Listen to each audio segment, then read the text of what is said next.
कि exam point of view से मैं कहूँ तो सवाल कहीं से भी बन सकता है, इस पूरे चैप्टर में कोई फिक्स नहीं है, ठीक है। तो चलिए उसकी सेकंड क्लास है। तो मैथ्स में कुछ ही तो चैप्टर है जो मोस्ट इंपोर्टेंट जिनको मैं कहता हूँ। एक तो परसेंटेज हो गया, प्रॉफिट लॉस हो गया, टाइम स्पीड डिस्टेंस हो गया, कंपाउंड इंटरेस्ट हो गया, एलसीएम एचसीएफ हो गया। ये 4-5 चैप्टर जिनको मैं कहता हूँ कि ये चैप्टर पढ़ लो और मैथ्स आपके कंट्रोल में आ जाएगा। तो ये चैप्टर अगर आपने कर लिया तो एक ऐसा कॉन्फिडेंस आपके अंदर डेवलप होगा कि यार अब तो मैथ्स हो गया। बस इस चैप्टर से निकल जाओ, प्रॉफिट लॉस से एक चैप्टर बचेगा जिससे निकलना है, टाइम स्पीड डिस्टेंस, परसेंटेज आप निकल चुके हो, है ना। तो चलिए शुरुआत करते हैं भाई अपनी क्लास की। गुड मॉर्निंग, राम राम सभी को, सुप्रभात भाई। यस, 3 बजे उठते हो, क्या बात है। कोई 3 बजे सोता है, कोई 3 बजे उठता है, कुछ तो करके मानोगे आप।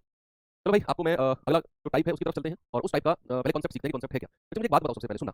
मुझे एक बात बताओ, अगर मैं आपसे कहूँ कि 3 नोटबुक या 3 किताब आप लेकर आए हो, मान लो 300 रुपए में। 3 किताब आप लेकर आए हो 300 रुपए में, ये कॉस्ट प्राइस है, ये क्रय मूल्य है। और आपने एक किताब जो बेची है ना वो 150 रुपए में बेची है, एक किताब।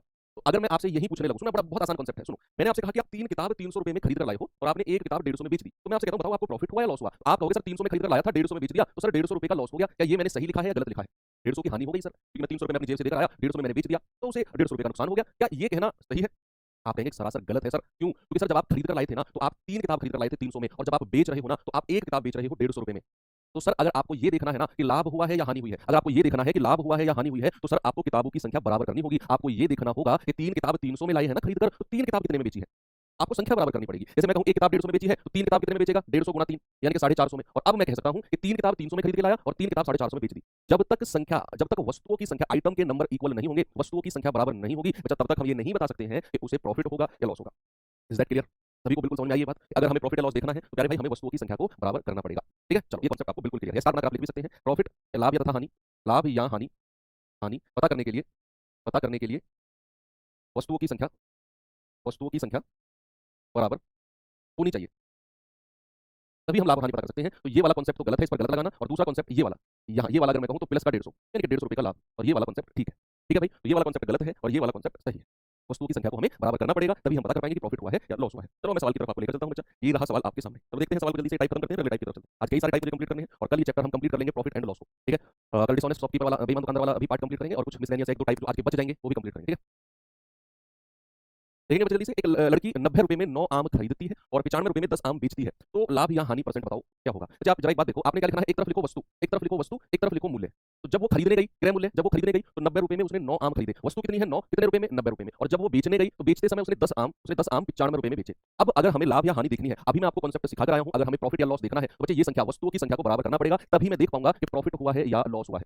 बात क्लियर हुई। तो बच्चे वस्तुओं की संख्या कैसे बराबर करेंगे, एलसीएम ले लो 9 और 10 का, भाई वो आएगा 90। तो अगर मैं इस 9 को 90 बनाता हूं तो 10 से गुणा करूंगा और यहां भी 10 से करनी पड़ेगी, क्योंकि ये चीज अनुपात में है। अगर मैं इस 10 को 90 बनाता हूं तो 9 से गुणा करना पड़ेगा, तो यहां भी 9 से गुणा करनी पड़ेगी। तो अब आप देख लो, वस्तुओं की संख्या आपने बराबर कर ली और ये बहुत जरूरी था, है ना। तो भैया क्रय मूल्य कितना है, 90 धाम 900, और विक्रय मूल्य कितना है, 9 पंजे 45, हासिल का 4, 9 नाम 81 और 4 85।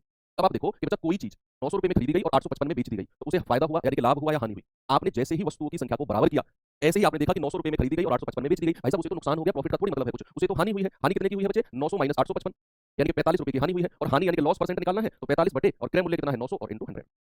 आप कहेंगे 5% का लॉस, 5% की हानि हुई है। ऑप्शन नंबर बी आपका सही जवाब है।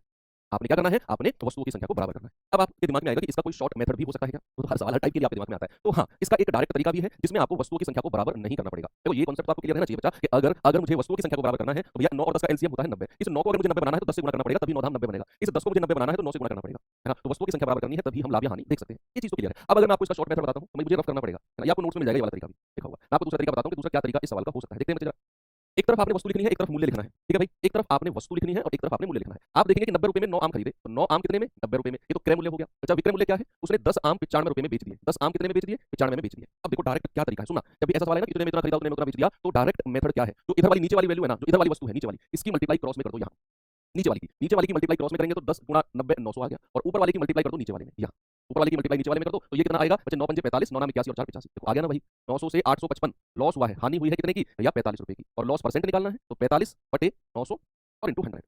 0 से 0 गया, 9 पंजे 45 यानी कि 5% की हानि हुई है। ऑप्शन नंबर बी बिल्कुल सही जवाब। ठीक है भाई, क्या करना है, मैंने आपको क्या बताया कि यहाँ पर नीचे वाली की मल्टीप्लाई ऊपर वाले से करो 900 और ऊपर वाले की मल्टीप्लाई नीचे वाले से करो 855, है ना। तो भैया 900 से 855 यानी कि नुकसान हो गया, 900 से कम में बेच रहे हो, 45 कम में, और कितने पर 900 पर गुणा 100 यानी कि 5% का लॉस। कल वाली बोर्ड वाली पीडीएफ हो सकता है बच्चे कुछ भूल गई हो हमारी टीम में, मैं डलवा दूंगा, क्लास कंप्लीट होगी। ठीक है, 10 बजे तक डल जाएगी। ऑफिस खुलता है 9:30 बजे, उसके बाद डल जाएगी। इस सवाल करो जल्दी से, मुझे आंसर बताओ इसका क्या होगा। अभी टाइप हम स्पीड से करेंगे, पहला क्वेश्चन में टाइम लगता है, बाकी तो हम स्पीड करेंगे। देखो सतीश ने 700 रुपए में 35 नोटबुक खरीदी और 28 नोटबुक 600 में बेच दी। तो बताओ उसका प्रतिशत लाभ क्या है, बताओ उसका प्रॉफिट परसेंट क्या है, बताओ भैया। 900 में से 855 घटाओ 45 आ गया। सवाल तुम क्यों पूछते हो जिनका कोई सर पैर नहीं होता, 45 कहां से आया। 900 में से 855 घटाओ, मैं बोल तो रहा हूं, हर चीज बच्चा बोर्ड पर थोड़ी लिखी जाएगी। मैं ये कह रहा हूं 900 में खरीद कर 855 में बेची है तो 45 का नुकसान हो गया। अब मैं ये लिखूं 0 हासिल लो 10 में से, ऐसे काम नहीं चलेगा। एक एक चीज बोर्ड पर नहीं लिखी जाती है हर चीज। ये बिल्कुल, अगर मैं डंडा भी बोर्ड पर लिखूं ऐसे काट रहा हूं तो आप समझो मेरी बात को। देखो एक तरफ लिखना है आपने वस्तु और एक तरफ लिखना है आपने मूल्य। अच्छा उसने बोला है कि 700 रुपए में 35 नोटबुक खरीदी, तो 35 खरीदी कितने में? 700 में, ये उसका क्रय मूल्य है। और उसने 28 नोटबुक 600 में बेच दी, 28 बेची है, बचा कितने में? 600 में। मैंने कहा क्रॉस मल्टीप्लाई करना है, नीचे वाले की ऊपर वाले में मल्टीप्लाई करनी है, तो 2 जीरो तो लास्ट में आ जाएंगे भाई, 7 8 56, 7 दूनी 14 5 19, और ऊपर वाले की इसमें 2 जीरो लास्ट में आ जाएंगे, 7 30 हासिल का 3, 6 18 3 21। अब आप देखो 19,600 में कोई चीज खरीदी गई और 21,000 में बेच दी गई, भैया लाभ हो गया, कितने का हो गया? 21,000 में से 19,600 माइनस करो तो ये आ जाएगा आपका 1400। अब ये मत कहना 1400 कहां से आया, 21,000 में से 19,600 माइनस करो। अब आप ये चाहते हो कि बच्चा मैं 21,000 पहले ऐसे लिखूं और फिर 19,600 ऐसे लिखूं और फिर जीरो में से जीरो गया, जीरो में से जीरो गया, 10 में से 6 गया, 10 में से 9 गया, तो ये चीज ना, ये चीज आपके लेवल से बहुत डाउन चली जाएंगी, फिर तो बड़ा मुश्किल हो जाएगा टाइम से एग्जाम में पेपर को कवर करना, है ना। इतनी बेसिक अंडरस्टैंडिंग आपको आनी चाहिए कि 21,000 में से 19,600 गया तो भैया 1400 आएगा, लाभ कितने का हो गया बच्चा? 1400 का। और अगर मुझे प्रॉफिट परसेंट यानी लाभ परसेंट निकालना है तो 1400 बटे क्रय मूल्य कितना है? 196 और 00 into 100, तो ये गया। तो 14 से जाएगा पूरा 100 बार, और 14 का स्क्वायर 196 होता है ना भाई, 14 का स्क्वायर 196 होता है कि नहीं, और 2 सत्ते 14, 2 से जाएगा 50 बार, ये आ गया 50 बटे 7%, 7 सत्ते 49, 7 सही 1 बटे 7%, ऑप्शन नंबर ए आपका सही जवाब होगा। ठीक है, ठीक है ना, कोई प्रॉब्लम नहीं है, बिल्कुल आसान चीज तो है। नीचे की मल्टीप्लाई ऊपर करके लिखना है, इसकी मल्टीप्लाई इसमें देखना है, ज्यादा में बेचा गया है तो लाभ है 1400 रुपए का, इस पर क्रय मूल्य 19,600 गुना 100 आंसर आ गया। तो डायरेक्ट मेथड मैंने आपको बताया है, ये सवाल जल्दी से करो तो भैया क्या जवाब होगा, बताएंगे जल्दी से।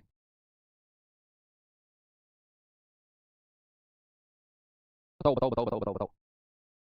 सवाल है, रितिका ने 10 शॉट का प्रयोग, प्रत्येक सेट 10 शॉट शर्ट्स का 10 शर्ट्स का प्रत्येक सेट 800 रुपए की दर से खरीदा और उसने प्रत्येक 12 शर्ट्स के लिए 9,000 रुपए की दर से बेच दिया है, तो बताओ उसका प्रॉफिट या लॉस परसेंट क्या होगा। एक जैसे मैंने 3 4 सवाल लिया ताकि ये कांसेप्ट आपके दिमाग में सेट हो जाए, है ना। बच्चे एक तरफ लिखना है वस्तु, एक तरफ लिखना है वस्तु और एक तरफ लिखना है मूल्य कितना है। तो खरीदते टाइम कॉस्ट प्राइस क्या केस बना है, जिन लोगों ने कल की क्लास नहीं किया ना, प्लीज आप पहले कल की क्लास करना। अगर आप आज की क्लास में आए हो, कल की छूट गई है किसी कारणवश, तो फिर आज की क्लास आपको समझ में नहीं आएगी, आपको फिर भी कल करनी पड़ेगी, फिर दोबारा करनी पड़ेगी, तो डबल डबल काम हो, इससे चाहे अभी जाकर पहले कल की क्लास करो जिन्होंने कल की नहीं की है। तो 10 शर्ट्स उसने 8,000 में खरीदी है, तो वस्तु कितनी है बच्चे? 10, और कितने में खरीदी है? 8,000 में। और बेचते टाइम क्या केस बना है भाई? बेचते टाइम बना है उसने 12 शर्ट 9,000 में बेच दी, है ना भाई। शर्ट कितनी? 12, बेच कितने में दी? 9,000 में। बस प्रॉफिट या लॉस परसेंट बताना है, जल्दी से कर लो। इस नीचे की मल्टीप्लाई ऊपर करोगे तो लास्ट में 3 जीरो तो ऐसे ही आ जाएंगे, और 12 8 96, इसकी मल्टीप्लाई इसमें करेंगे तो आ जाएगा आपका 9 के बाद 4 जीरो, 3 और 1 4 जीरो। अब आप देखो कोई चीज 96,000 में खरीदकर 90,000 में बेची है तो क्या उसे हानि होगी, लॉस होगा कि नहीं होगा भाई? अगर 96,000 में खरीदी जाती है और 90,000 में बेच दी जाती है तो जरूरी सी बात है नुकसान होगा। कितने का प्यारे भाई? 6,000 का नुकसान होगा सर, और लॉस परसेंट बताना है, तो 6,000 बटे 96,000 और गुणा 100, कोई दिक्कत किसी को नहीं है। 3 जीरो से 3 जीरो कंप्लीट, 6 से जाएगा 16 6 96, तो 100 बटे 16%, तो ये आ जाएगा 6 16 6 96, 4 16 दूनी 32, 8 16 पंजे 80, तो 6.25% की हानि है। ओके, तो 100 बटे 16 आप डिवाइड कर लो, 6.25% आएगा। वेरी गुड, चलो एक लास्ट क्वेश्चन करते हैं इस टाइप का, जल्दी से बताएंगे भाई, फिर अपना टाइप चेंज करते हैं। आज अच्छे अच्छे टाइप के क्वेश्चन भी, आज 2 से 3 टाइप मेरे पास अच्छे भी हैं जिनमें आपको लिटरली मेहनत करनी पड़ेगी। बड़े बड़े सवाल होंगे क्योंकि वो कराने जरूरी भी है, प्रॉफिट लॉस से बड़े सवाल भी बन सकते हैं भाई, तो उसमें कोई दोहराया नहीं है, उसे भी हम करेंगे। एक कहा 350 में 100 की दर से खरीदा गया है, वस्तु कितनी है? 100, और कितने में खरीदा गया है? 350। ओके, बेचते टाइम क्या हुआ है भाई? उसने कहा 48 रुपए प्रति दर्जन। इस बात से आप क्या समझे? समझ गए ना सारे ये बात, 48 रुपए प्रति दर्जन में बेचा है, मतलब दर्जन का मतलब कितना होता है? 12 सेब। दर्जन का मतलब कितना होता है? 12 सेब, यानी कि उसने 12 सेब कितने में बेचे हैं? 48 में। तो वस्तु कितनी है? 12, और कितने में? 48। बस हो गया सवाल, क्रॉस मल्टीप्लाई करो, हो गया सवाल। बस ये पता होना चाहिए 48 रुपए प्रति दर्जन मतलब एक दर्जन में होते हैं 12, तो 12 सेब उसने 48 में बेचे हैं, तो क्रॉस मल्टीप्लाई करेंगे भाई, इसकी इसमें करेंगे, 12 जीरो जीरो 12 पंजे 60 हासिल का 6, 12 36 और 6 42, इसकी मल्टीप्लाई इसमें करेंगे तो ये आ जाएगा 4800। अब आप देखो कि कोई चीज 4200 में खरीद कर अगर 4800 रुपए में बेची जाती है, 4200 रुपए में खरीद कर अगर 4800 रुपए में बेची जाती है तो सर उसे तो प्रॉफिट होगा, लाभ होगा 600 रुपए का। यस, और प्रॉफिट परसेंट में बताना है तो 600 रुपए का लाभ, और किस पर? 4200 पर, और इंटू 100 भाई, 6 सत्ते 42 और 1/7 का फ्रैक्शन परसेंटेज में बताया था, टेबल उठाकर जिन लोगों ने याद की है वो जानते हैं ये बात, वो जानते हैं ये बात, जिन लोगों ने टेबल याद की है कि 1/7 का मतलब होता है 14 सही 2/7%। भाई 1/7 जहां भी दिखेगा तो 14 सही 2/7% का लाभ होगा, ऑप्शन नंबर ए। बताओ अब इस टाइप के जैसे सवाल अगर बनेंगे तो आपको कोई प्रॉब्लम नहीं आएगी ना। यस, आगे चलें, चलो कोई दिक्कत नहीं, सभी आंसर ए आ रहा है, वेरी गुड। चलो आपको थोड़ा सा आगे लेकर चलता हूँ, अगले टाइप पे आसान आसान टाइप कर लेते हैं, फिर आज 2 टाइप अच्छे लेवल के भी हैं उन्हें भी कराऊंगा मैं आपको। चलो इस टाइप को करते हैं, इसके बाद में एक और आसान टाइप, और फिर अच्छे टाइप की तरफ चलेंगे। आज 2 टाइप अच्छे भी कराने हैं मुझे आपको, है ना भाई। चलो देखेंगे एक बार, अगला टाइप है ये, किसी वस्तु को 832 रुपए में बेचने पर अर्जित लाभ उस वस्तु को 448 में बेचने पर हुई हानि के बराबर है, हुई हानि के बराबर है। यदि वस्तु को 10% की हानि पर बेचा जाता है तो उसका विक्रय मूल्य कितना होगा। पहले से मैं आपको थोड़ा सा डिटेल में बताऊंगा, फिर इसका भी एक शॉर्ट मेथड बता दूंगा इस टाइप का भी, है ना। बस आपने क्या करना है, पहले ये सवाल पढ़ो, आपने ये सवाल रीड करो, 1 से 2 बार आप रीड करो। बताओ, सवाल है, किसी वस्तु को 832 रुपए में बेचने पर अर्जित लाभ उस वस्तु को 448 में बेचने पर हानि के बराबर है, लॉस के बराबर है। आपसे कह रहा है कि अगर 10% की हानि पर बेचा जाएगा तो बताओ विक्रय मूल्य क्या होगा। अच्छा, ऐसे सवालों में हमें क्रय मूल्य निकालना होता है, कॉस्ट प्राइस। जब तक हम क्रय मूल्य कॉस्ट प्राइस नहीं निकालेंगे तब तक हम नहीं बता सकते कि 10% की हानि पर बेचा जाएगा तो विक्रय मूल्य क्या होगा। ये बात क्लियर है ना आपको भाई, है ना। सबसे पहले हमको क्रय मूल्य कॉस्ट प्राइस चाहिए, और जब कॉस्ट प्राइस आएगा, जब कॉस्ट प्राइस आएगा तभी तो हम उसे 10% की हानि पर बेचकर बताएंगे कि कितने में बेचा गया है ना। तो हमारा प्राइम फोकस क्या है? कॉस्ट प्राइस निकालना। किसी वस्तु को 832 में बेचने पर अर्जित लाभ उस वस्तु को 448 में बेचने पर हानि के बराबर है। ये लाइन यहाँ से यहाँ तक की फिर से पढ़ो कि आप एक बार किसी वस्तु को बेचते हो 832 में और एक बार आप बेचते हो 448 में, तो जो 832 में बेचने पर आपको लाभ हुआ है ना, वो किसके बराबर है? जब आप 448 में बेचोगे और आपको लॉस, आपको हानि होगी, उस हानि के बराबर वो प्रॉफिट है, वो लाभ है। ठीक है भाई, कोई दिक्कत किसी को नहीं है। चलो करते हैं स्टार्टिंग। भाई एक बार तो उसने बीच में कहीं क्रय मूल्य रख लेते हैं, यहाँ पर कहीं क्रय मूल्य रख लेते हैं। एक बार तो उसने 832 में बेचा है और एक बार उसने 448 में बेचा है। ये दूसरा वाला सेलिंग प्राइस है, ये पहले वाला सेलिंग प्राइस है। जब वो यहाँ बेच रहा है तो उसे लाभ यानी कि प्रॉफिट हो रहा है, और जब वो यहाँ बेच रहा है तो उसे हानि या फिर लॉस हो रहा है। बात क्लियर हुई भाई? यस और नो? यहाँ तो उसे प्रॉफिट हो रहा है और यहाँ उसे लॉस हो रहा है। अगर मैं 832 में से प्रॉफिट को माइनस कर देता हूँ, भाई मान लो आपने कोई चीज 1000 रुपए में बेची और आपको 200 रुपए का लाभ हो गया, सुनते रहना, आपने कोई चीज 1000 रुपए में बेची, आपको 200 का प्रॉफिट लाभ हो गया, फायदा हो गया, तो कितने में खरीद कर लाए थे आप? 1000 में से वो 200 माइनस करोगे कि नहीं? बताओ, आप 1000 में से वो 200 माइनस करोगे कि नहीं, तभी तो पता चलेगा आप कितने में खरीद कर लाए हो। तो आपने अगर 832 में बेचा और आपको फायदा हो गया, प्रॉफिट हो गया, तो अगर मुझे क्रय मूल्य चाहिए तो 832 में से वो प्रॉफिट, वो लाभ माइनस करूंगा कि नहीं मैं? यस। और इधर से अगर मैं प्रॉफिट क्रय मूल्य निकालना चाहूं तो 448 में ये वाला लॉस मैं जोड़ूंगा, तो हानि हुई है, और दोनों केस में क्रय मूल्य आ जाएगा। अब उसने एक बात कही है कि जो अर्जित लाभ है ना वो हानि के बराबर है, जो प्रॉफिट है वो लॉस के बराबर है। तो भैया प्रॉफिट को भी आप आर से रिप्लेस कर दो और इसको भी एक संख्या मान लेते हैं, कोई एक संख्या आर मान लिया कि अगर लाभ हानि के बराबर है ना तो प्रॉफिट को भी आर कह दो, लॉस को भी आर कह दो, दोनों बराबर है। अब आपको आर का मान निकालना है, तो बच्चे क्या करेंगे, ये आर उधर जाएगा, 448 इधर आएगा, 832 माइनस 448 बराबर, ये माइनस का आर उधर जाकर जुड़ेगा तो 2 आर, 12 में से 8 गए 4, 12 में से 4 गए 8 और 7 में से 4 गए 3 बराबर 2 आर। तो आर कितना होगा, 2 से कटेगा, 192 बार 192, ठीक है, आर मिल गया। अब आपको चाहिए क्रय मूल्य, अब आपको चाहिए बच्चा कॉस्ट प्राइस। देखते रहो चुपचाप, आप हल्का सा 2 लाइन देखकर जो कमेंट करने बैठ जाते हो ना, ये आपकी माइंड की जो एकाग्रता होती है ना उसको हिलाता है। तसल्ली से बैठ के देखो ऐसे, कोई दिक्कत हो तब टाइप, आप इतनी हड़बड़ाहट में हो जाते हो कि मैंने 2 लाइन लिखी, हल्का सा सोशल मीडिया टाइप करने बैठ जाते हो। यही चीज है जो आपको मैथ्स नहीं सीखने दे रही है। तो क्रय मूल्य हमको चाहिए, हमारे पास आर का मान आ गया। अब हमको क्रय मूल्य चाहिए तो आर का मान या तो यहाँ रख दो या यहाँ पे रख दो, दोनों तरफ से सेम ही आंसर आना है, क्योंकि बच्चे 832 में से लाभ को घटाकर ही तो क्रय मूल्य मिला मुझे, है ना। तो 832 माइनस आर कितना है, 192। जरा बताना भाई, 2 में से 2 गया 0, 13 में से 9 गए 9 और 4 13, और ये आ गया आपका 740, कितना आ गया, 640, सॉरी 640 कितना है, 2 में से 2 गया 0, 13 में से 9 गए 4 और 7 में से 1 गया 6, 640 आपका क्रय मूल्य आ गया। अब उसने कहा ये क्रय मूल्य निकाला है अभी आपने, जितने में आपने वो चीज खरीदी है, अभी मैं इसका दूसरा मेथड बताऊंगा। अभी हमने क्या किया, क्रय मूल्य निकाला 640। अब कह रहा है कि अगर वो 10% की हानि पर बेचेगा तो विक्रय मूल्य बताओ। अच्छा मुझे एक बात बताओ, अगर कोई चीज 10% की हानि पर बेची जाती है तो वो कितने परसेंट में बेची जाती है, ये तो कल मैंने आपको सिखाया था, सुना। अगर कोई चीज 10% की हानि पर बेची जाती है तो वो कितने परसेंट में बेची जाती है, कल ही सिखाया था, 100 में से घटा देते हैं कि अगर कोई चीज 10% की हानि पर बेची गई है तो वो 90% में बेची गई होगी। कितने में प्यारे भाई, वो 90% में बेची गई होगी, तो 90/100 मल्टीप्लाई कर दो, है ना। तो भैया 2 जीरो से 2 जीरो खत्म, ये जाएगा 9 चौके 36, हासिल का 3, 9 छक्के 54 और 3 57, ठीक है, 576 में बेची गई होगी। ऑप्शन नंबर ए बिल्कुल सही जवाब है, ठीक है। अब आपके 2-3 डाउट आए थे, मैं वो क्लियर कर देता हूं। सबसे पहला डाउट आया था कि दोनों जगह आर क्यों लिया, क्योंकि बच्चे उसने बोला है जो अर्जित लाभ है ना वो हानि के बराबर है, जो प्रॉफिट है वो लॉस के इक्वल है। तो प्रॉफिट और लॉस अगर दोनों इक्वल है तो दोनों को मैंने आर से रिप्लेस कर दिया, इक्वल है तो आर मान लिया, प्रॉफिट को भी आर मान लिया, लॉस को भी आर मान लिया, ठीक है भाई, इसीलिए आर से रिप्लेस किया मैंने। ओके, तो यही डाउट था। चलो अब अगर मैं आपको, सुनना मेरी बात, सुनो, ये तो था इसका बेसिक मेथड। अब अगर मैं आपको ये सब कैलकुलेशन, ये यहां से लेकर और यहां तक की कैलकुलेशन और भी नीचे तक की कैलकुलेशन, यहां से लेकर यहां तक की कैलकुलेशन अगर मैं कहूं कि कोई जरूरत नहीं है करने की, सीधा क्रय मूल्य आप निकालोगे, सीधा कॉस्ट प्राइस निकालकर अगर मैं आपको दे दूं एक ही लाइन में, एक ही लाइन में अगर क्रय मूल्य निकालकर दे दूं, मैं कहूं ये कोई जरूरत नहीं है यहां से यहां तक, तो फिर आप क्या कहोगे, आप कहोगे सर उससे बढ़िया तो कोई चीज ही नहीं है, फिर उससे बढ़िया तो कोई मतलब मजा आ जाएगा। अगर ऐसा हो गया तो सब सारी कैलकुलेशन हमें करनी ना पड़े और लास्ट में आप क्रय मूल्य निकाल कर दे दो हमको, तो फिर हम विक्रय मूल्य डायरेक्ट 90% निकाल देंगे उसका, है ना। चलो अब मैं आपको क्रय मूल्य डायरेक्ट निकाल कर देता हूं, ठीक है। चलिए आपको ये चीज देखो, अब आप कहेंगे सर अगर दूसरा ही मेथड आसान था तो फिर आपने ये मेथड क्यों पढ़ाया। बच्चे ये बेसिक चीजें क्लियर होनी बहुत जरूरी है। सवाल को पढ़कर डायरेक्ट ट्रिक दिमाग में अगर ना आए तो एटलीस्ट आप बेसिक मेथड से जा तो सकते हो कि यार ऐसा ऐसा है तो ऐसे ऐसे कर लेंगे, थोड़ा टाइम लग जाएगा, लेकिन बेसिक मेथड अगर मैं आपको डायरेक्ट ट्रिक ट्रिक ट्रिक पढ़ाता चला गया तो आपको ट्रिक अगर वहां दिमाग में नहीं आई आपके एग्जाम में तो फिर सवाल छोड़ दोगे, चाहे वो आसान सवाल सही। आप समझ रहे हो ना, इसलिए मैं थोड़ा बेसिक बताता हूं कि आप अगर 1% ट्रिक भूल जाओ तो एटलीस्ट बेसिक अप्रोच भी तो लगा सकते हो एग्जाम में, इसीलिए। तो चलिए भाई, यहाँ तो क्लियर है ना ये वाला कि अगर क्रय मूल्य मिल गया तो विक्रय मूल्य उसका 90% निकालना है, ये चीज तो कोई दिक्कत नहीं है। बस क्रय मूल्य निकालकर मैं आपको देता हूं, सुनो। ये सवाल आपके सामने है, सवाल में उसने बोला कि 832 में बेचने पर जो लाभ है वो 448 में बेचने पर हानि के बराबर है, लाभ जो है वो हानि के बराबर है, ये उसने बोला।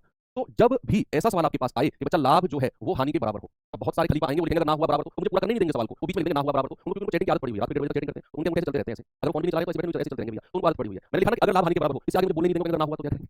तो सुनो मेरी बात, सारी चीज है मेरे पास। मैंने कहा कि अगर अर्जित लाभ हानि के बराबर है किसी भी सवाल में, अगर अर्जित लाभ हानि के बराबर है तो भैया क्रय मूल्य जो होगा ना, डायरेक्ट जो क्रय मूल्य होगा वो दोनों विक्रय मूल्य को जोड़ना है, SP1 पहले वाला सेलिंग प्राइस, दूसरे वाला सेलिंग प्राइस और बटे 2, ये आपने कॉन्सेप्ट लगाना है, ये आपने कॉन्सेप्ट लगाना है अगर प्रॉफिट लॉस के इक्वल हो तो, ठीक है। तो डायरेक्ट कॉस्ट प्राइस कितना आ गया बच्चे, 832 प्लस 448 और बटे 2, 8 और 2 10, 4 3 7 और 1 8, ओके 8 4 12 और बटे 2, ये जाएगा 2 6 12 2 चौके 8 0, क्रय मूल्य मिल गया 640। कोई दिक्कत है किसी को, कोई दिक्कत है किसी को, बताओ क्या करना है। अगर लाभ हानि के बराबर है तो हमें कॉस्ट प्राइस ये दोनों को जोड़कर 2 से डिवाइड कर दो, क्रय मूल्य आ जाएगा। सर फिर क्यों डरा रहे थे इतनी बड़ी कैलकुलेशन करके, वो बेसिक चीजें हैं, वो बतानी जरूरी थी इसलिए मैंने बताई। तो क्रय मूल्य क्या होगा, दोनों को जोड़कर 2 से डिवाइड कर दो, आ गया। उसने कहा 10% की हानि पर बेचा जाता है तो बच्चे 640 को 90% निकाल दो, क्योंकि 10% की हानि पर बेचा गया है तो 640 का 90% यानी 576 हो गया, ठीक है, कोई दिक्कत नहीं है, आगे चले।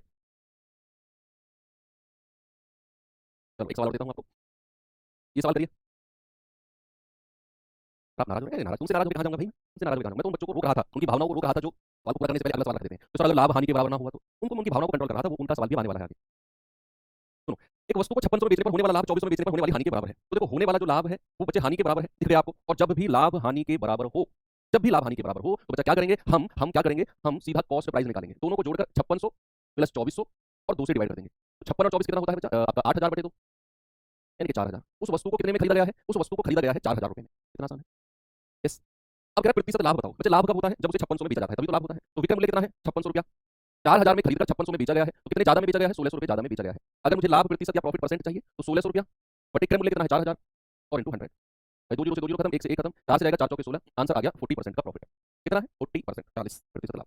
आराम से कर लेंगे। अगर होने वाला लाभ हानि के बराबर है तो क्रय मूल्य आप डायरेक्ट निकाल सकते हो कि बच्चे दोनों को जोड़कर और 2 से डिवाइड कर दो, दोनों को जोड़कर 2 से डिवाइड कर दो। अगर लाभ हानि के बराबर ना हो, जैसे यहाँ पर तो होने वाला लाभ होने वाली हानि के बराबर है, अगर लाभ हानि के बराबर ना हो तो क्या करें, ये आ गया आपका अगला सवाल। देखेंगे एक बार, इसका भी मैं आपको बहुत अच्छा मेथड बताने वाला हूँ। अगर लाभ हानि के बराबर ना हो तो उस केस में क्या करेंगे, और जो अगले टाइप वाला क्वेश्चन है ना उसे तो आप बहुत पसंद करने वाले हो भाई, बहुत पसंद करने वाले हो।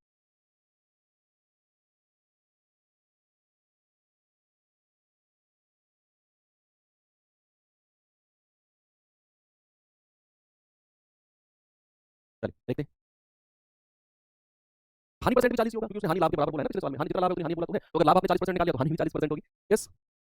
देखो, किसी वस्तु को 246.8 में बेचने पर प्राप्त लाभ वस्तु को 216 में बेचने पर होने वाली हानि से 20% ज्यादा है। अब देखो, यहाँ जो लाभ है ना बच्चे, वो हानि से 20% ज्यादा है। यहाँ लाभ हानि के बराबर नहीं है। नहीं, उसने कहा जो लाभ है पिछले दो सवालों में तो लाभ हानि के बराबर था, है कि नहीं? यहाँ क्या हुआ, यहाँ लाभ हानि से 20% ज्यादा है। अब क्या करें?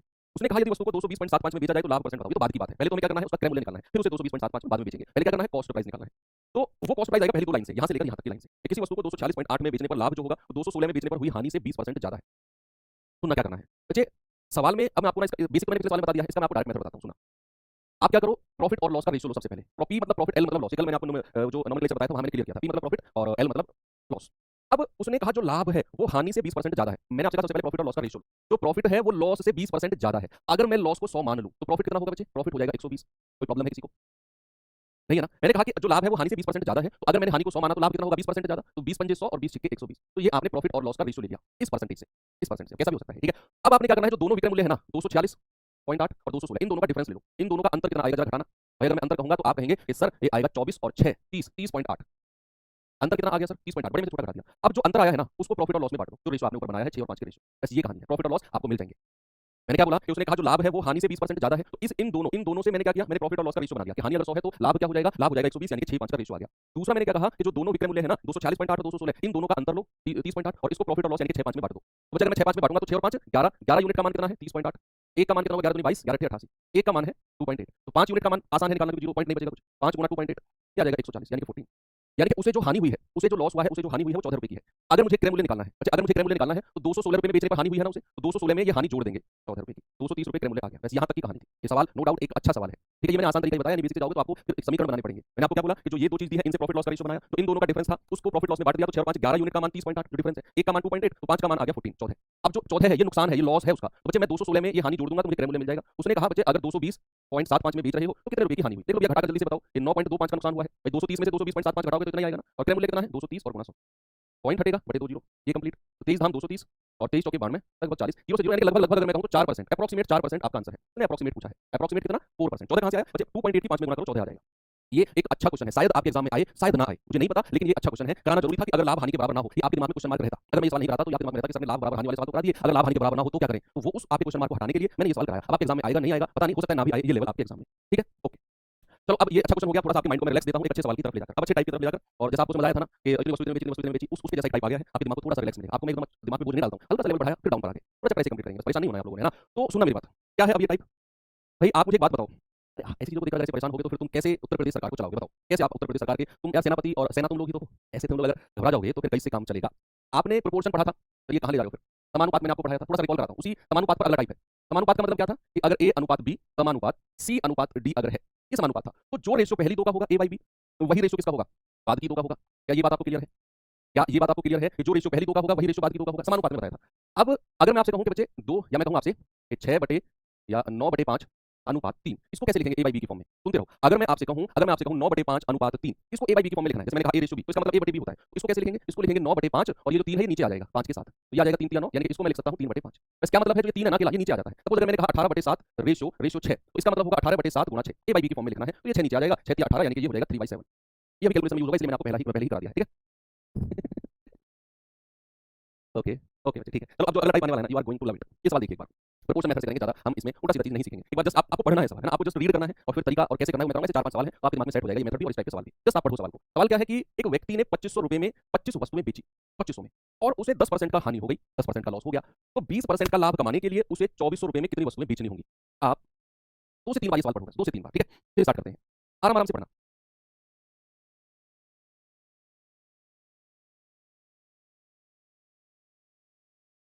सवाल लिखा कि एक व्यक्ति ने 2500 में 25 वस्तुएं बेची और 10% का नुकसान कर दिया 2500 में 25 बेचने पर। तो कह रहा है कि 20% का लाभ कमाने के लिए 2400 में कितनी वस्तुएं बेचनी होंगी?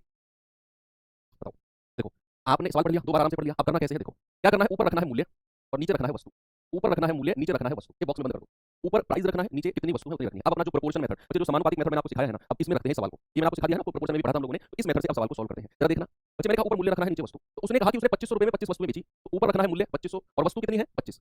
अनुपात अनुपात अगर उसे 10% की हानि हुई है, अगर उसे 10% की हानि हुई है, कितने परसेंट में बेचा है उसने? सुनते रहना। मैंने कहा ऊपर रखना है मूल्य, नीचे रखना है वस्तु, तो ऊपर रखा 2500 नीचे 25, तो 2500 बटे 25 अनुपात, ऊपर प्रोपोर्शन वाले मेथड में रख रहा हूं मैं। तो अगर उसे 10% का लॉस हुआ, हानि हुई, तो क्या उसने 90% में बेचा होगा? कितने परसेंट में बेचा है वो लिखना है। तो क्या उसने 90% में बेचा होगा? फिर समानुपात। तो हमने प्रोपोर्शन मेथड पढ़ा, समानुपात। अब फिर अगेन यही चीज रिपीट करना है नीचे वाली लाइन में। वो कह रहा है 20% का लाभ कमाने के लिए 2400 रुपए में कितनी वस्तुएं बेचेगा? तो अगेन यही चीज फिर से रिपीट करनी है। इस बार मूल्य कितना है? 2400। पहले तो 2500 था, इस बार मूल्य कितना है? 2400। और वो कह रहा है कितनी वस्तुएं? वस्तुओं की संख्या तो हमें नहीं पता, तो मैंने मान लिया ए वस्तुएं।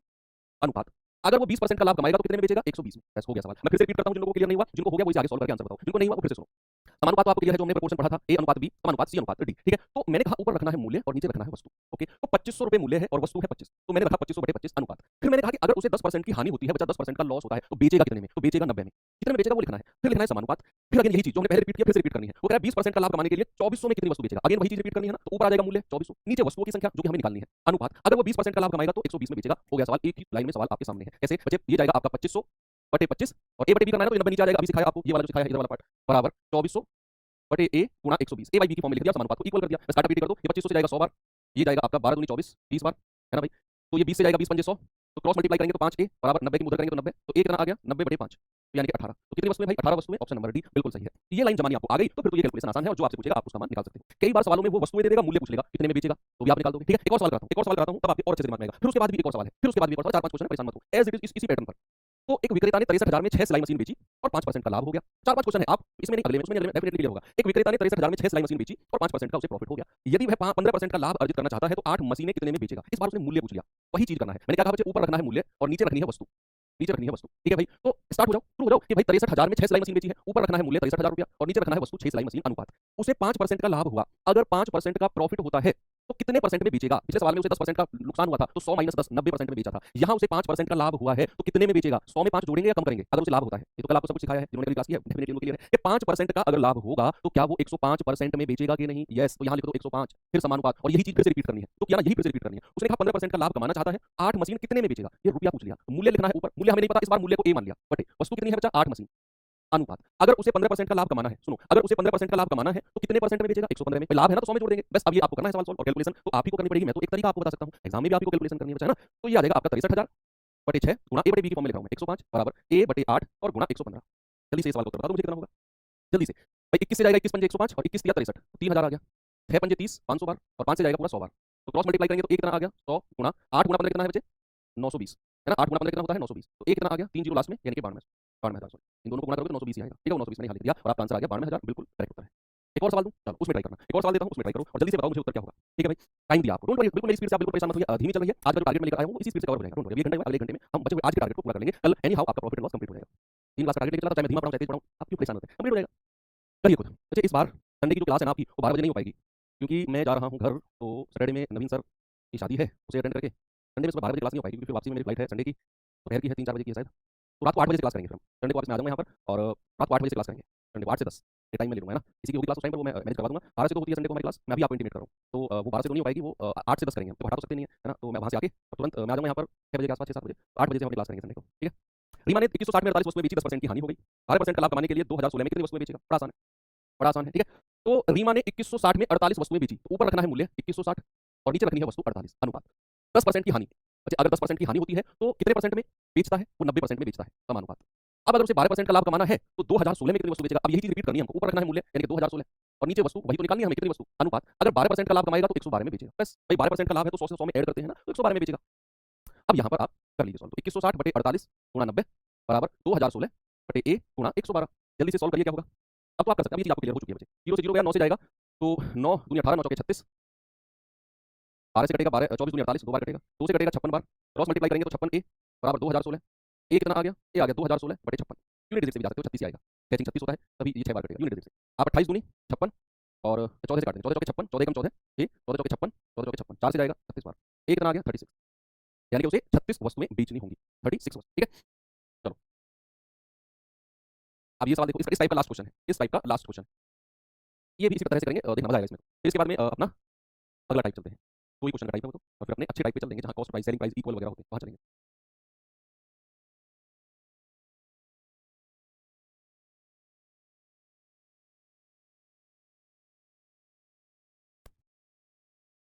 चलो ठीक है, बताइए सर, ये सवाल तो कुछ अलग है, आपके दिमाग में आएगा ये तो सवाल कुछ अलग है कि भाई यहाँ वहाँ तो बेच रहा था प्रॉफिट परसेंट लाभ हो रहा था उसे, हानि परसेंट होती, लेकिन यहाँ तो सवाल कुछ अलग है। एक आदमी ने 1 रुपये में 3 टॉफी खरीदी, 50% का लाभ कमाने के लिए 1 रुपये में कितनी टॉफी बेचेगा? उसी तरीके से करेंगे जो तरीका अभी सीख कर आए हैं, उसी तरीके से। एक ऊपर क्या लिखना है? अच्छा बस ध्यान रखना, ऊपर लिखना है मूल्य और नीचे लिखना है वस्तु, ऊपर लिखना है मूल्य, नीचे लिखना है वस्तु। अब पहली लाइन पे आ जाओ, यहाँ पे आ जाओ, ज्यादा टेंशन मत लो। इस लाइन पे देखो, उसने कहा 1 रुपया, मूल्य कितना है 1 रुपया, चाहे कम हो, अभी तो आप 63,000 रुपये की बात करके आए हो, एकदम 1 रुपये पे आ गए, डोंट वरी, रुपया रुपया होता है। 1 रुपये में 3 टॉफी, ऊपर लिखना है मूल्य 1 रुपया और 3 टॉफी नीचे, अनुपात। अच्छा, अगर उसने खरीदी है तो कोई भी चीज अगर खरीदी जाती है तो कॉस्ट प्राइस की बात करते हैं क्रय मूल्य की। अब क्रय मूल्य अपने आप में कितना परसेंट होता है, चीज आपको कल सिखाई थी कि अगर उसने 1 रुपये में 3 टॉफी खरीदी है तो कोई वस्तु अगर खरीदी जाती है तो क्रय मूल्य पर खरीदी जाएगी।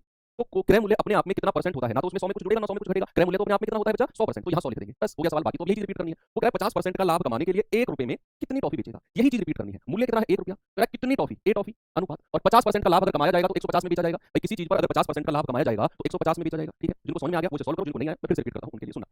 सवाल ने कहा एक आदमी ने 1 रुपये में 3 टॉफी खरीदी है इस बार, ऊपर लिखना है मूल्य नीचे वस्तु, 1 रुपया ऊपर 3 टॉफी नीचे वस्तु नीचे, अनुपात। अगर उसने खरीदी है तो क्रय मूल्य पर खरीदी होंगी और क्रय मूल्य कितना होता है 100%, तो 100 लिख दिया, समानुपात। कह रहा है 50% का लाभ कमाने के लिए 1 रुपये में कितनी टॉफी बेचेगा, यही चीज रिपीट करनी है जो यहाँ लिखी है। मूल्य ऊपर 1 रुपया, कितनी टॉफी वो नीचे, और अगर वो 50% का लाभ कमाएगा 150 में बेचेगा। हो गया सवाल, कुछ भी नहीं है। अब तो आप उड़ा दोगे सवाल को, 1/3 गुना 100 बराबर 1/1 गुना 50, 150, सॉरी 150। क्रॉस मल्टीप्लाई करने से पहले 150 को सॉरी 50 दिया 150, 50 दूनी 100, 3 से 3 कट गया, क्रॉस मल्टीप्लाई करेंगे तो a बराबर कितना आ गया 2, ऑप्शन नंबर डी बिल्कुल सही जवाब है। ठीक है भाई, अब ये तरीका आपके दिमाग में बिल्कुल घुल चुका है ना। चलिए अब मैं टाइप चेंज करता हूँ, आता हूँ अगले टाइप की तरफ। इस टाइप में 2 क्वेश्चन है तो ये ज्यादा परेशान नहीं करेंगे। फिर इसके बाद में 2 टाइप और कराने हैं मुझे, टाइम है उनके लिए और बचा के रखा है मैंने उनके लिए, 40 मिनट चाहिए, सफिशिएंट है और उनको हम बहुत अच्छे से करने वाले हैं। कल हम प्रॉफिट एंड लॉस को कंप्लीट कर देंगे, डिसऑनेस्ट शॉपकीपर, बेईमान दुकानदार वाले कॉन्सेप्ट वाले सवाल भी चेक कर लेंगे हम, और परसों हम डिस्काउंट यानी कि अपना बटा वाला पार्ट कंप्लीट कर देंगे। परसों क्या है आपका, फ्राइडे है, हां ओके। फिर सैटरडे और संडे 2 दिन में हम 2 दिन में ही कंप्लीट करना है हमको, सिंपल इंटरेस्ट, साधारण ब्याज, सैटरडे और संडे। मंडे से हम अपना कंपाउंड इंटरेस्ट यानी कि चक्रवृद्धि ब्याज शुरू करेंगे, 3 दिन में उसको कंप्लीट कर देंगे। तो भाई क्या करें, टाइम नहीं है ना, तो कम टाइम मैनेज करनी है चीजें। एक वस्तु किसी निश्चित कीमत पर बेची जाती है, यदि इसे इस मूल्य के 70% पर बेचा जाता तो 10% की हानि हो जाती। तो मूल विक्रय मूल्य पर बेचने पर लाभ क्या होगा, निहायत ही आसान सवाल, निहायत ही आसान। देखो जिस सवाल में दम होता है मैं खुद कह देता हूं कि ये सवाल में दम है, इसमें इसमें तो बिल्कुल भी नहीं है भाई। आपको सवाल समझाऊंगा, आपको वास्तव में कुछ नहीं था। देखो उसने कहा एक वस्तु को किसी निश्चित कीमत पर बेचा जाता है, किसी पर भी बेचा जाएगा। भाई लेट्स सपोज मैंने मान लिया उस वस्तु का क्रय मूल्य सीपी है और उसको बेचा कितने में गया है एसपी, एसपी यानी कि विक्रय मूल्य यानी कि सेलिंग प्राइस। देखना मैंने कहा किसी वस्तु को निश्चित कीमत पर बेचा जाता है ना, तो मैंने कहा उस वस्तु का क्रय मूल्य सीपी मान लो, तो विक्रय मूल्य कितना हो जाएगा एसपी, सेलिंग प्राइस हो जाएगा निश्चित कीमत, हो गई। आगे चलते हैं, यदि इसे इस मूल्य के 70% पर बेचा जाता, अब सुनना सवाल पढ़ना सिखा रहा हूं आपको। उसने कहा कि यदि यदि इसे इस मूल्य के 70% पर बेचा जाता, किस मूल्य के, जो मूल्य इसका पुराना है ये वाला, इसके 70% पर, इसके 70% पर, किसका 70%, इसका 70%, पुराने वाले विक्रय मूल्य का 70% पर अगर बेचा जाता तो बच्चे जरा मुझे बताना कि अगर पुराने वाला विक्रय मूल्य एसपी है तो इसका 70% कितना होगा, 70% ऑफ एसपी। ये क्या हो जाएगा, ये नया विक्रय मूल्य होगा अकॉर्डिंग टू क्वेश्चन। नया विक्रय मूल्य होगा कि नहीं, कि इस मूल्य के 70% पर बेचा जाता तो उसे 10% की हानि होती। अब आप मुझे बताओ हानि या लाभ किस पर होता है बच्चे, उसे 10% की हानि जो होती, ये जो 10% की हानि है ये किस पर होगी, ये क्रय मूल्य पर होगी। जो 10% की उसे हानि हो रही है बच्चा, ये क्रय मूल्य पर 10% की हानि की बात कर रहा है। यानी कि अगर किसी वस्तु पर बच्चे, अगर किसी वस्तु पर 10% की हानि होती है तो कितने परसेंट में बेचा जाता है, 100 में से घटा देंगे 90% ऑफ क्रय मूल्य, ये उसका नया विक्रय मूल्य आ गया, नया विक्रय मूल्य। तो दोनों तरफ नया विक्रय मूल्य है, इक्वल कर दो, दोनों तरफ क्या है नया विक्रय मूल्य है, इक्वल कर दो। एक कमेंट तो मैं जरूर पढ़ूंगा, मेरा मन है। Yes very good. एक बच्चा बहुत देर से परेशान है कि सर आपने क्वेश्चन गलत कर दिया, अभी मैं बताऊंगा सबको क्या बोला है उसने। वो बहुत पीछे क्वेश्चन पढ़ रहा है, सर आपने एक कैलकुलेशन गलत कर दी, 900 माइनस 855 जो होता है ना वो बच्चा कह रहा है सर 35 होता है, आपने 45 कर दिया। अरे यार ये तो गलती हो गई मुझसे, चलो इसे सही कर लो भाई। 900 माइनस 855 35 होता है, 10 में से 5 गए 5, इधर बचा कितना 9, 9 में से 5 गए 3, 9 में से 5 गए कितना होता है 3 होता है ना। गलती हो गई, सारी गलती हो गई मुझसे, तो क्या बोलूं मैं तुमसे अब। पढ़ाई पे ध्यान दे लो, कमेंट में ध्यान दोगे ना तो 900 में से 855 घटाकर 35 उत्तर बताते रहोगे हमेशा। तो बता रहा हूं आपको, सुनो मेरी बात, इस सवाल को फोकस नहीं करना, 900 855 बैठ के बैठे हो। एक वस्तु किसी निश्चित कीमत पर बेची जाती है, अगर इस मूल्य के 70% पर बेचा जाता, 70% पर, यानी कि पुराने वाले विक्रय मूल्य का 70% क्या हो जाएगा, 70% ऑफ एसपी, ये नया विक्रय मूल्य हो जाएगा, तो उसे 10% की हानि हो जाती। अब बच्चे अगर हानि होती है तो वो तो क्रय मूल्य पर होती है, अगर 10% की हानि होगी तो कितने में बेचा जाएगा, 90% ऑफ पुराने वाला क्रय मूल्य। बस यहां से सीपीएसपी का रेशियो ले लो बच्चे, सीपीएसपी का रेशियो ले लो, परसेंट 0 से परसेंट 0 खत्म। सीपीएसपी का रेशियो क्या आ गया, सीपी के सामने 7 और एसपी के सामने 9। अब देख लो कितने का प्रॉफिट हुआ है भैया, लाभ जो हुआ है कितने का, 2 रुपए का, 7 से 9 में बेचा है, और प्रॉफिट परसेंट निकालना है तो 2/7 क्रय मूल्य नीचे होता है और गुणा 100, यानी कि 200/7%। ऑप्शन नंबर बी आपका सही जवाब है। ठीक है, वेरी गुड। आगे चलते हैं, अगला सवाल ये रहा हमारा।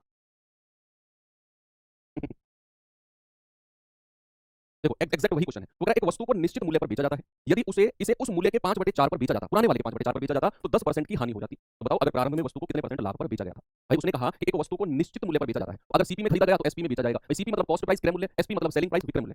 ओके, अब आगे उसने कहा कि यदि उस मूल्य के 5/4 में बेचा जाता, किस मूल्य के, जो पुराने वाला सेलिंग प्राइस है, जो पुराने वाला विक्रय मूल्य है ना, इसका 5/4, तो इसका 5/4 कितना हो जाएगा, 5/4 ऑफ पुराने वाला विक्रय मूल्य। ये क्या आ गया बच्चे, उसका ये आ गया नया विक्रय मूल्य आ गया, नया वाला सेलिंग प्राइस। वो कह रहा है ना यदि यदि उसे उस मूल्य के 5/4 पर बेचा जाता, पुराने वाले का 5/4 पर बेचा जाता ना, तो उसे 10% का हानि हो जाती, 10% का लॉस उसे हो जाता। अच्छा इंग्लिश में 4/5 लिखा है, तो अभी देख लेते हैं, 5/4 से आंसर नहीं आया तो फिर 4/5 कर लेंगे, नहीं तो फिर इसको कट कर लेंगे।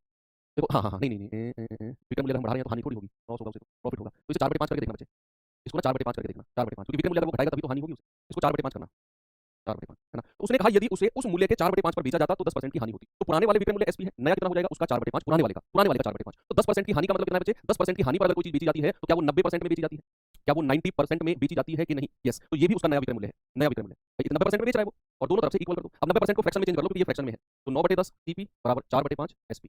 5 से कटेगा 5 दूनी 10, ये 2 उधर मल्टीप्लाई हो जाएगा, तो 9 सीपी बराबर 8, 2 चौके 8 एसपी। तो सीपी एसपी का रेशियो बताना भाई जरा, इसके सामने 8 और इसके सामने 9, 8 की चीज 9 में बेची गई है तो 1 रुपए का प्रॉफिट है। 1 रुपए का प्रॉफिट है और क्रय मूल्य कितना है 8 और इनटू 100।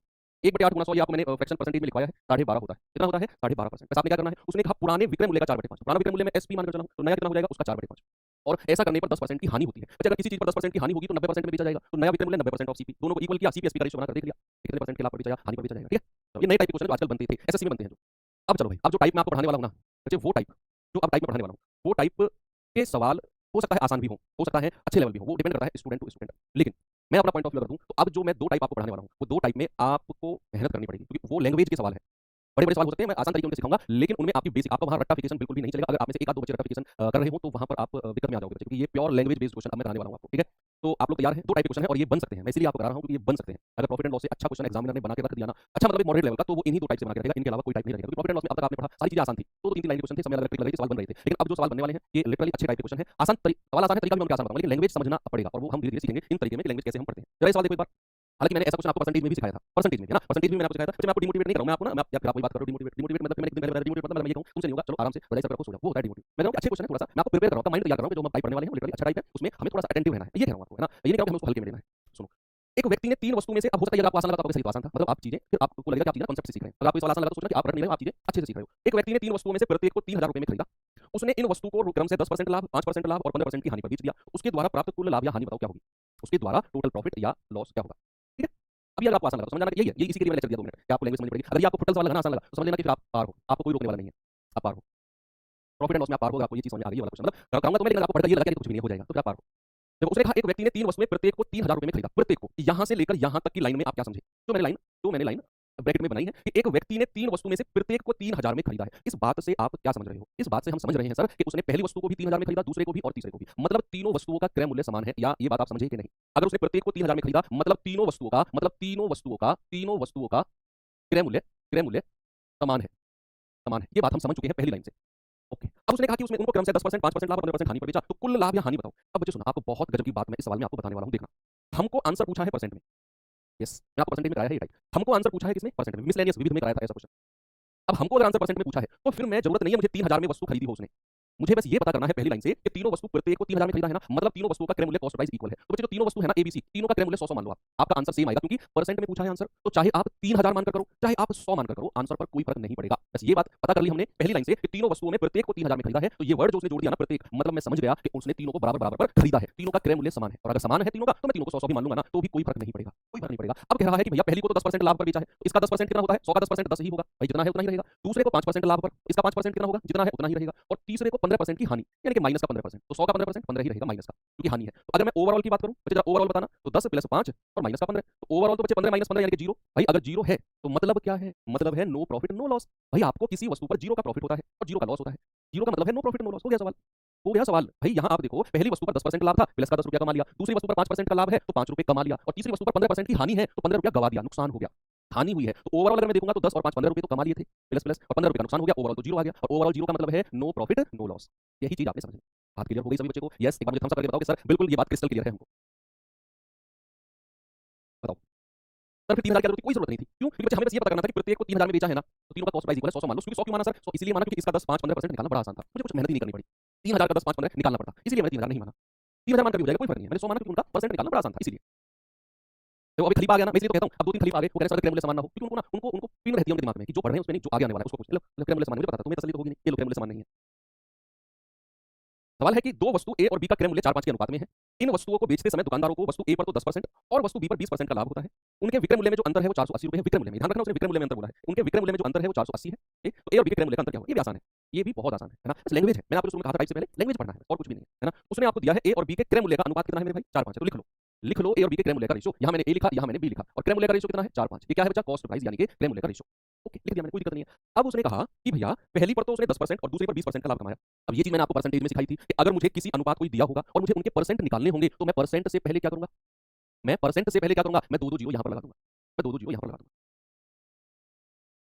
मैंने कहा कि भैया उनका क्रय मूल्य 4-5 के रेशियो में था, उसने पहली वस्तु को 10% दूसरी को 20% के लाभ पर बेचा है, लाभ पर। तो हमें परसेंट निकालना है दोनों का, तो 4 और 5 का परसेंट 10 और 20 निकालना थोड़ा सा दिक्कत में था, तो मैंने दोनों में 2-2 जीरो लगा दी। तो अब इनका 10% और 20% लाभ निकालना बहुत आसान है, अब तो बहुत आसान है ना। तो बच्चे जरा मुझे बताना, यहाँ तो 10% का लाभ हुआ प्लस का 10% और यहाँ 20% का लाभ हुआ प्लस का 20%, तो जरा मुझे बताना बच्चे इसका 10% कितना होता है? 40 होता है। 10% का फ्रैक्शन 1/10 होता है, कितना आप परसेंट पूरा चैप्टर पढ़ चुके हो। तो 400 का 10% आप 1/10 गुना 400, जल्दी जल्दी निकाल दिया करो, 40 आएगा। इसका 20% का फ्रैक्शन 1/5 होता है, इसका 20% आएगा 100। इसका 20% आ गया 100।